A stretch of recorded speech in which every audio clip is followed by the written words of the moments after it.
আল্লাহ নবী দিন দুনিয়ার বাদশাহ হাবিবুল্লাহ নবী জনাব মুহাম্মদ রাসূলুল্লাহ সাল্লাল্লাহু আলাইহি ওয়াসাল্লাম হাদিস শরীফের ভিতরে জানিয়ে দিলেন, ও আমার সাহাবীরা, আমি নবী জানিয়ে দিলাম আদ-দায়ুস লা ইয়াদখুলুল জান্নাহ। বাবা সাহাবীরা, দায়ুস যারা হবে কখনো তারা আল্লাহ পাকের জান্নাতে যাবে না। আমার নবী সাহাবী হুজুররা নবীকে জিজ্ঞাসা করতে লাগে, ইয়া রাসূলুল্লাহ, ইয়া হাবিবাল্লাহ, হুজুর দায়ুস করা পুরুষেরা না মহিলারা? আল্লাহ নবী সাহাবী হুজুরদেরকে বলেছিলেন, আমার সাহাবীরা শুনে রেখে দাও, দায়ুস মহিলারা নয়, দায়ুস হলো পুরুষেরা। আমি বললাম দায়ুস এই জলসাকে কেন্দ্র করে যদি আমার বিবিটাকে পর্দার ভিতরে না রাখতে পারি, আমি বললাম দায়ুস।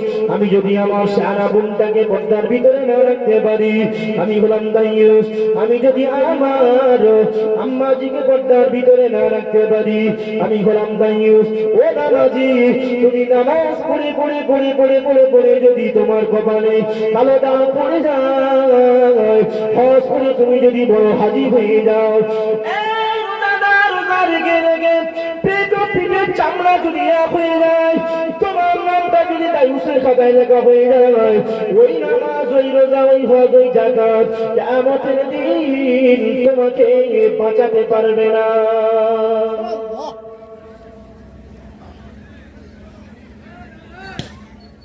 নেড়ি কুকুরের মতো ড্যাং ড্যাং করে ঘুরে বেড়াচ্ছে, হায়া কায়া লজ্জা শরম কিছু নেই। এক একটা জলসাকে কেন্দ্র করে দুটো তিনটে করে বিয়ে হচ্ছে রাতের বেলা। এই ফালতু কথা বলছি না, ঠিক।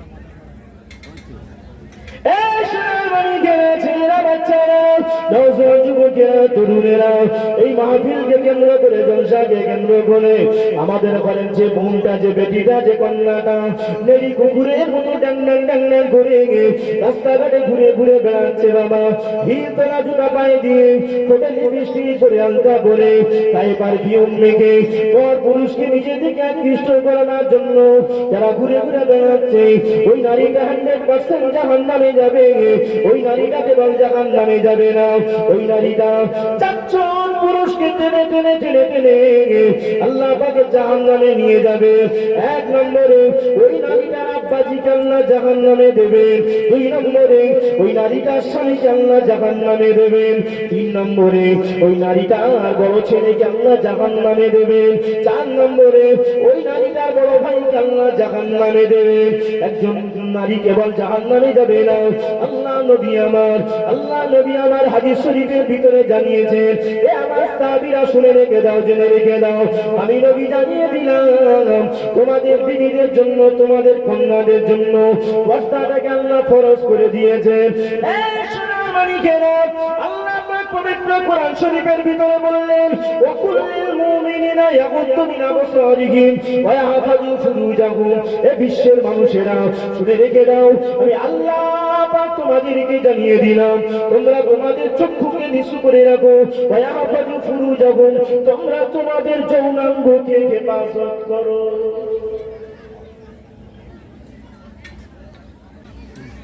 ও আমার ভাইয়েরা, দাদি নানিদের মাথার চুল দেখা যেত না, দাদি নানির পেট দেখা যেত না, দাদি নানির পেট দেখা যেত না। দাদি নানিরা যখন রাস্তা হেঁটে যায়, দাদি নানিরা কখনো পর পুরুষের এখনো পর্যন্ত ছায়া মারায় না, ডিঙায় না, রাস্তার ধার ধরে গুটি গুটি চলে যায়। এ সোনার মালিকেরা, ছেলেরা, বাচ্চারা, আল্লাহ নবী 1 তারিখে মসজিদে নববী শরীফের ভিতরে বসে রয়েছে। আল্লাহ নবী সাহাবী হযরত আলী রাদিয়াল্লাহু তাআলা আনহু আমার নবীর কাছে গেলেন, আল্লাহ নবীকে লক্ষ্য করে সালাম দিলেন, আসসালাতু ওয়াসসালামু আলাইকা ইয়া রাসূলুল্লাহ ইয়া হাবিবাল্লাহ। আমার আপনার নবী সালামের জবাব করা নিলেন, সালামের জবাব করা নিয়ে আল্লাহ নবী আমার আলীকে জিজ্ঞাসা করেছিলেন, সাহাবী আলী তুমি শুনে রাখো, জেনে রাখো, তুমি যখন আমার কাছে আসছিলে, আমার কাছে আসার সময় রাস্তাতে তুমি কোনো বড় স্ত্রীর চারদিকে দেখেছো? তুমি কি কোনো বড় নারী চারদিকে তাকিয়েছো? আল্লাহ নবীকে আলীকে জিজ্ঞাসা করতে লাগে। আল্লাহ নবীকে আলী সেই সময় বলেছিলেন, না না না ইয়া রাসূলুল্লাহ, ইয়া হাবিবাল্লাহ, আমি কোনো বড় নারী বড় স্ত্রীর চারদিকে দেখি না, মুখের দিকে তাকাই না। আল্লাহ নবী আলীকে বলেছিলেন, লা তুনাবিন নাযারাতান নাযারা, বাবা সাহাবী আলী খবরদার খবরদার, তুমি যেন কোনো বড় নারী চারদিকে তাকাবে না, বড় স্ত্রীর চারদিকে দেখবে না। ভুল করে যদি একবার কোনো বড় নারী বড় স্ত্রীর চারদিকে তোমার মুখটা চলে যায়, ফাইন্না লাকাল উলা, ওই প্রথম তাকানোটা তোমার জন্য হবে ক্ষমা, ওয়ালাইসাত লাকাল আখিরা, দ্বিতীয় দেখাটা তোমার জন্য হবে গুনাহ। ছেলেরা বাচ্চারা কান খুলে শুনে রেখে দিন, আল্লাহ নবী যখন মক্কা শরীফ থেকে মদিনা শরীফে হিজরত করেছিলেন, আল্লাহ নবী সেই সময় একজন সাহাবী ছিলেন, যুবক সাহাবী, যার বয়স ছিল মাত্র 16 বছর, নাম হলো হযরত সালাবা রাদিয়াল্লাহু তাআলা আনহু। আল্লাহ নবী সালাবাকে বলেছিলেন, বাবা সালাবা, শুনে রেখে দাও, জেনে রেখে দাও, আমি নবী তোমার দায়িত্ব দিলাম, আমি যখন যেখানে যাব মদিনা শরীফের হাল চাল, মদিনা শরীফের অবস্থা কেমন, কোথায় কি সমস্যা আছে, কোথায় কি ঘটছে, সেইগুলি সংবাদগুলি তুমি আমার কাছে পৌঁছে দেবে। আল্লাহ নবী সাহাবী সালাবা রাদিয়াল্লাহু তাআলা আনহুকে রেখে আল্লাহ নবী কোন এক যুদ্ধের ময়দানে গিয়েছিলেন।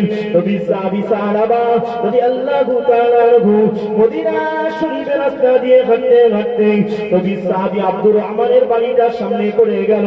আল্লাহ নবী সাহাবী সালাবা আব্দুর রহমানের বাড়ির দিকে তাকালেন, জানালা থেকে পর্দাটা সরে গিয়েছে। সেই সময় আব্দুর রহমানের বিবি ওই ঘরের ভিতরে গোসল করছিলেন।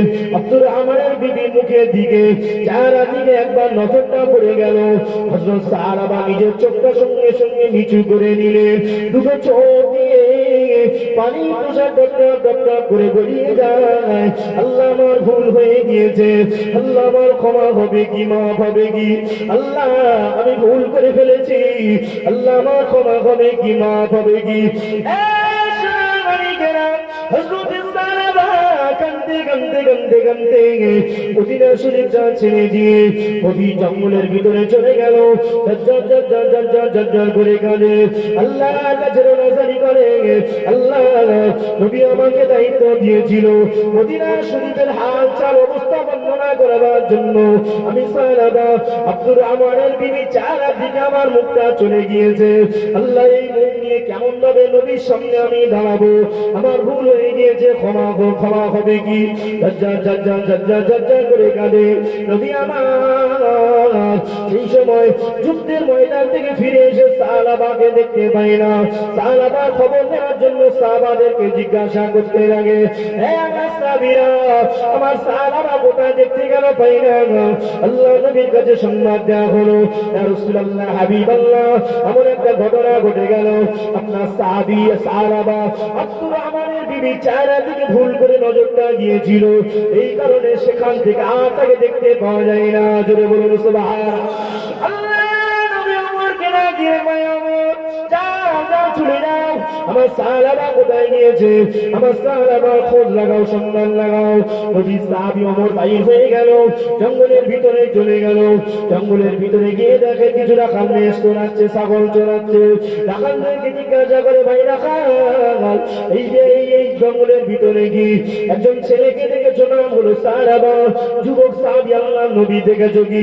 রাখালেরা বলে, না না না না, কাউকে দেখি না, তবে হ্যাঁ একজন যুবক ছেলে যারা জীর্ণ চেহারা শরীর নিয়ে, যারা জীর্ণ চেহারা শরীর নিয়ে চিৎকার করে, চেঁচামেচি করে, কান্নাকাটি করে, আল্লাহ ক্ষমা হবে কি, মাফ হবে কি। প্রত্যেকদিন মাগরিবের সময় পাহাড় থেকে কাঁদতে কাঁদতে নিচে নামে, আমরা রাখালেরা দুধ নিয়ে তার মুখে দিতে থাকি। ওমর বুঝতে পেরে গেলেন এটা অন্য কেউ না, নবী সাহাবী সাহাবা হবে, অপেক্ষা করতে হবে মাগরিব পর্যন্ত। মাগরিব যখন হয়ে গেল, সাহাবা কাঁদতে কাঁদতে কাঁদতে কাঁদতে নিচে নামতে লাগে। আল্লাহ ক্ষমা করে দেন, মাফ করে দেন।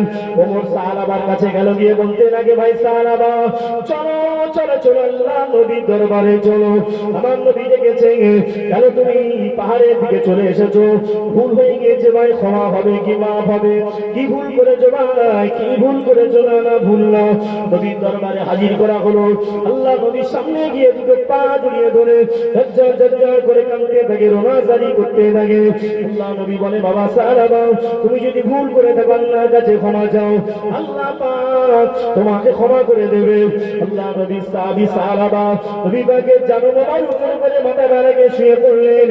সঙ্গে সঙ্গে তিনি ইন্তেকাল করে গেলেন। ইন্না লিল্লাহি ওয়া ইন্না ইলাইহি রাজিউন।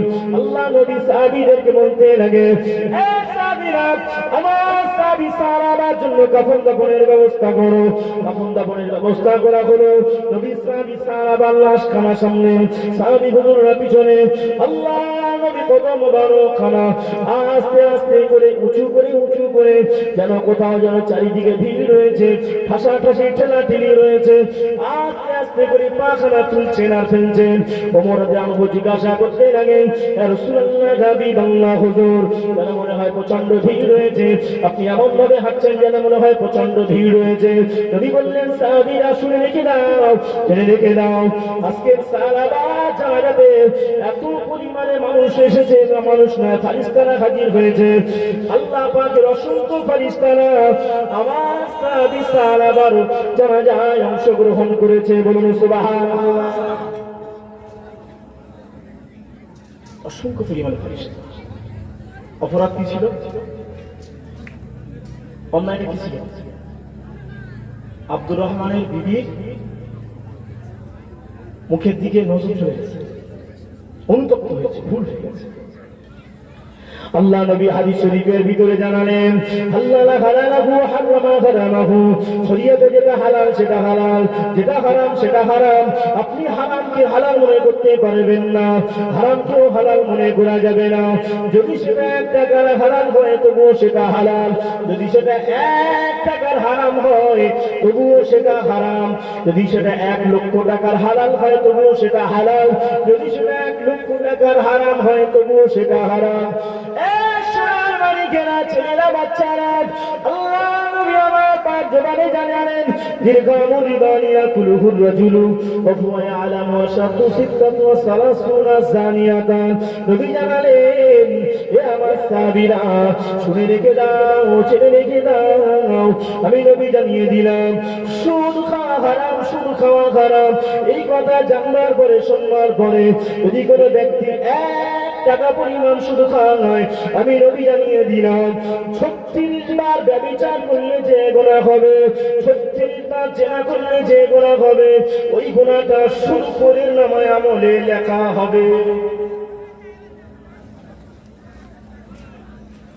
কত টাকা সুদ? 1 টাকা। কত গুনাহ লিখবে? 36 বার। কিসের গুনাহ? কিসের গুনাহ? জেনা। ও সোনার মানিকেরা, আগে শুধু পুরুষেরা শুধু খেত, আমাদের ঘরের মা বোনগুলো ভালো ছিল। সুদের নামটাকে পাল্টে দেওয়া হলো, সুদের নামটাকে পাল্টে বলা হলো LIC, সুদের নামটাকে পাল্টে বলা হলো সাগর, সুদের নামটাকে পাল্টে বলা হলো সম্মাট, সুদের নামটাকে পাল্টে বলা হলো বন্ধন, সুদের নামটাকে পাল্টে বলা হলো মহিলা সমিতি, সুদের নামটাকে পাল্টে বলা হলো গ্রুপ লোন, সুদের নামটাকে পাল্টে বলা হলো ভাতা, সুদের নামটাকে পাল্টে বলা হলো বোনাস। মহিলা সমিতি কন্যাওয়ালা মা বোনেরা, আজ পর্যন্ত কোন মুফতি সাহেব মহিলা সমিতি বন্ধনকে হালাল বলতে পারল না। এটা হারাম, হারাম, হারাম। এই অসম্মান পরে জন্মার পরে নবী বললেন, আর রিবা সাবউনা হুবান, সুদের 70 রকমের গুনাহ রয়েছে, তার ভিতরে সব থেকে ছোট গুনাহ হলো সুদখোর ব্যক্তি তার মায়ের সঙ্গে জেনা করলে যে গুনাহ হবে, শুধু করবে মহিলা তার বাপের সঙ্গে মেলামেশা করলে যে গুনাহ হবে, ওই গুনাহটা সুদখোরের নামায় আমলে লেখা হবে। জোরে বলুন। আপনারা এখানে আছেন তো? অন্য জগতে আছেন? আলোচনা অসুবিধা হচ্ছে? শুধু আবেগে মেরে দিলে হবে না, কিসে কত নেকি সম্পর্ক শুধু বলতে কিন্তু কিসে কত গোনা ক্যালকুলেশন করি না। 70 রকমের গোনা। সব থেকে ছোট গোনা হলো শুধু করে মহিলা তার বাপের সঙ্গে মেলামেশা করলে, সহবাস করলে যে গোনা, সেই গোনা। আর সব থেকে বড় গোনা কি? আল্লাহ নবী আমার সাহাবীদেরকে বললেন, বাবা সাহাবীরা, সব থেকে বড় গুনাহ হলো শুধু করে ব্যক্তি যদি আল্লাহর সঙ্গে যুদ্ধ ঘোষণা করে, আমার নবীর সঙ্গে যুদ্ধ ঘোষণা করে, যে গুনাহটা হবে ওই গুনাহটা শুধু করে নামায় আমলে লেখা হবে। আল্লাহ নবী আমার সাহাবী হুজুরদেরকে লক্ষ্য করে বলেছিলেন, ও আমার সাহাবীরা, শুনে রেখে দাও, জেনে রেখে দাও, আমি নবী জানিয়ে দিলাম, মান আকিলার রিবা ওয়া মুকিলাহু ওয়া কাতিবাহু ওয়া শাহীদাইন। নবী বললেন, বাবা সাহাবীরা, যে ব্যক্তিটা সুদ দিয়েছে, যে ব্যক্তিটা সুদ নিয়েছে, সুদের যে দুজন কাতেব আছে, লেখক আছে, সাক্ষী আছে, আমি নবী জানিয়ে দিলাম এরা প্রত্যেকেই সমান সমান গুনার অধিকারী।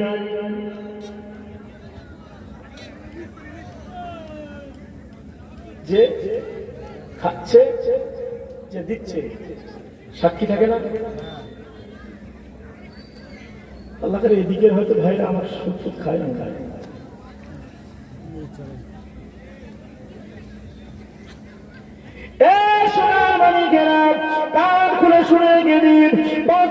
নামাজ পড়বো, নামাজি হয়ে গিয়েছ, হাজী সাহেব হয়ে গিয়েছ, আল্লাহওয়ালা হয়ে গিয়েছ, শুনে রেখে দাও। নবী বললেন, যদি কোনো ব্যক্তি 10 টাকা যদি পোশাক কেনে, 10 টাকা যদি কাপড় কেনে, ওই কাপড়ের ভিতরে যদি 1 টাকা হারাম ঢুকে যায়, ওই হারাম পোশাকে যতদিন নামাজ পড়বে, ওই ব্যক্তির নামাজটা আল্লাহ দরবারে কবুল হবে না।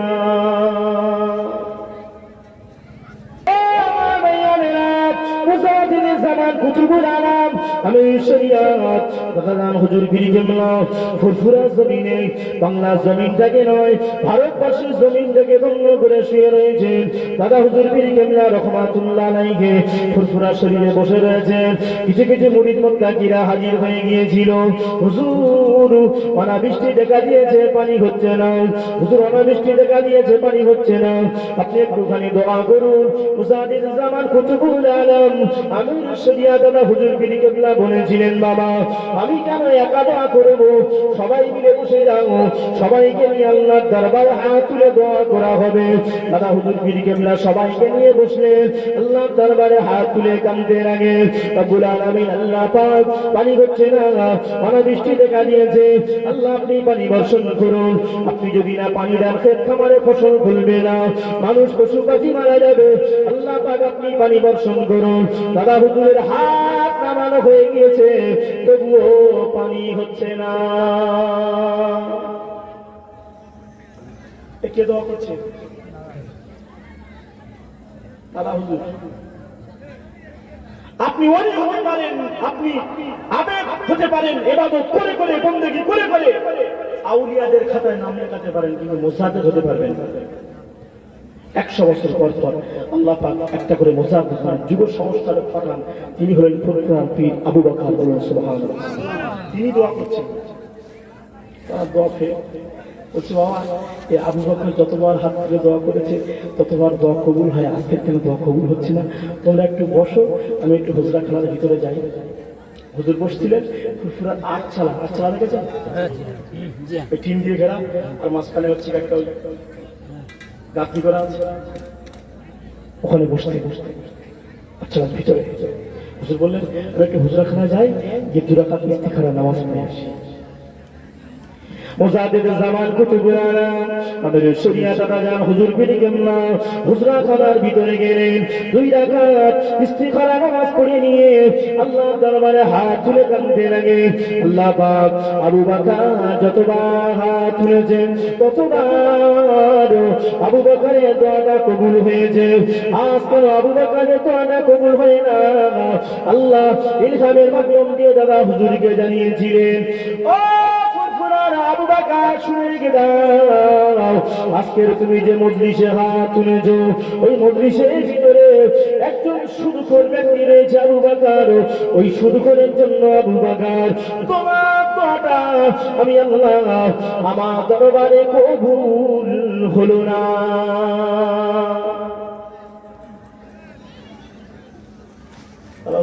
আস্তে আস্তে বাড়িতে আসলেন, এসে বললেন বাবা তোমাদের ভিতরে সুদখোর কি আছে বাবা, বার হয়ে যাও তো।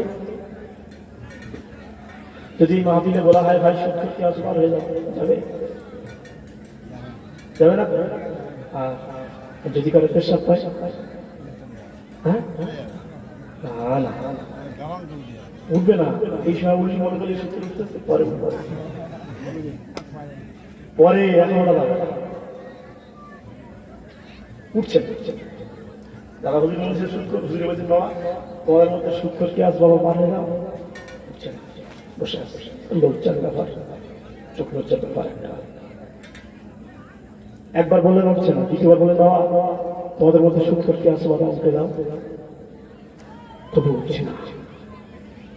তৃতীয় নম্বরে বললেন বাবা তোমাদের মধ্যে সুদখোর কে আছো, আমি আবু বকর তাকে চিনি জানি, বলুন না সুবহানাল্লাহ। আর থাকবে মুরিদের ভিতর থেকে একজন জায়গা ছেড়ে দিয়ে উঠে চলে গেল। দাদা হুজুর পীর কেবলা আল্লাহর দরবারে হাত তুলে কান্দে লাগে, আল্লাহ পাক আবু বকর আবারও হাত তুলে দিয়েছে, মাবুদ আপনি যদি না পানি দেন ক্ষেত খামারে ফসল ফলবে না, মানুষ পশু পাখি মারা যাবে। কিতাবের ভিতরে পরিষ্কার ভাবে বর্ণনা করা হলো দাদা হুজুরের হাত নামানোর আগে আগে আল্লাহ দরবারে দোয়াটা কবুল হয়ে গিয়ে মুষলধারে পানি বর্ষণ হতে থাকে। জোরে বলুন সুবহান, আর একটু জোরে বলুন সুবহান।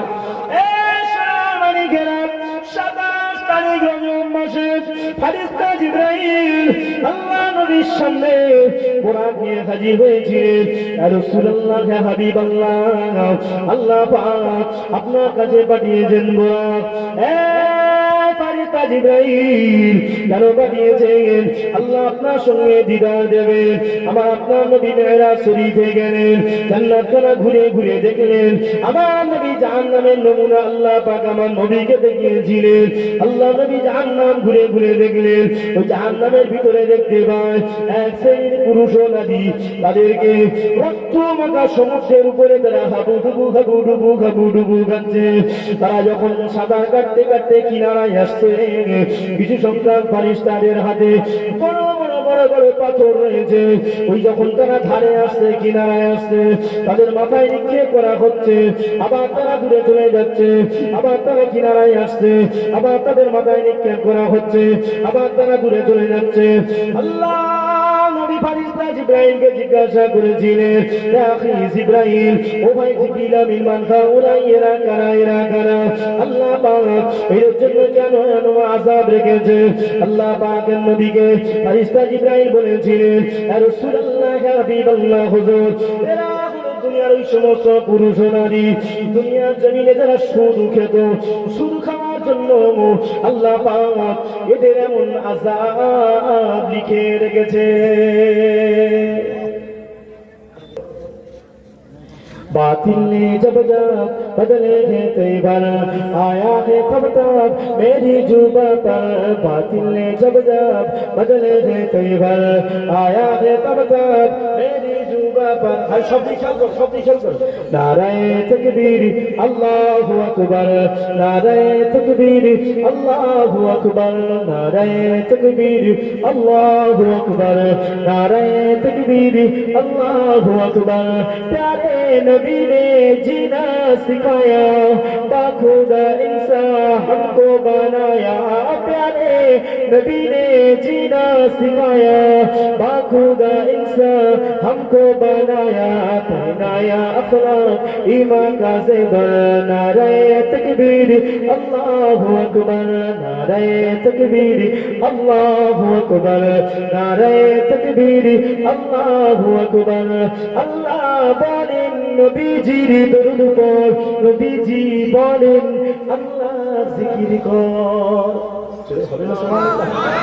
এই তকবীর ধ্বনিটা তো নারে তাকবীর। আল্লাহ তকবীর হয়েছে শেষ সময়, এখন যদি লেফটে যান পরে তো শেফটে যাবেন, একটু আওয়াজ দেন না, তাবারক দেওয়া হবে, জোরে দেন নারে তাকবীর। আল্লাহু আকবার। সে আওয়াজ না হয়, সবাই দেয় না। জোরে দেন নারাই তাকবীর। একটু জোরে হোক নারাই তাকবীর। যারা খুঁজে দেখে যা কত লোক হয়েছে, সেই আওয়াজ দেন তো নারাই তাকবীর। নারাই তাকবীর, নারাই তাকবীর। प्यारे नबी ने जीना सिखाया, खुदा इंसान हमको बनाया, पहनाया अखलाक ईमान का ज़ेवर, पहनाया अखलाक ईमान का ज़ेवर। नारे तकबीर अल्लाहु अकबर, नारे तकबीर अल्लाहु अकबर, नारे तकबीर अल्लाहु अकबर। अल्लाह बोलें नबीजीर दरूद पर, नबीजी बोलें আল্লাহর জিকির কর। আমি আনোয়ার বলি একবার নারাধর, নারায়ে তাকবীর আল্লাহু আকবার, নারায়ে তাকবীর আল্লাহু আকবার, নারায়ে রিসালাত ইয়া রাসূলুল্লাহ। দেখা দাও ওগো ওগো নবীজি, তোমারই দিদারের আশায় মোরা আছি। জোরে বলেন না সুবহানাল্লাহ, আর একটু জোরে হবে। দেখা দাও ওগো ওগো নবীজি, তোমারই দিদারের আশায় মোরা আছি। দু চোখ জুড়ে দেখবো পয়গম্বর, দু চোখ জুড়ে দেখবো পয়গম্বর। নারায়ে তাকবীর আল্লাহু আকবার, নারায়ে তাকবীর আল্লাহু আকবার, নারায়ে তাকবীর আল্লাহু আকবার।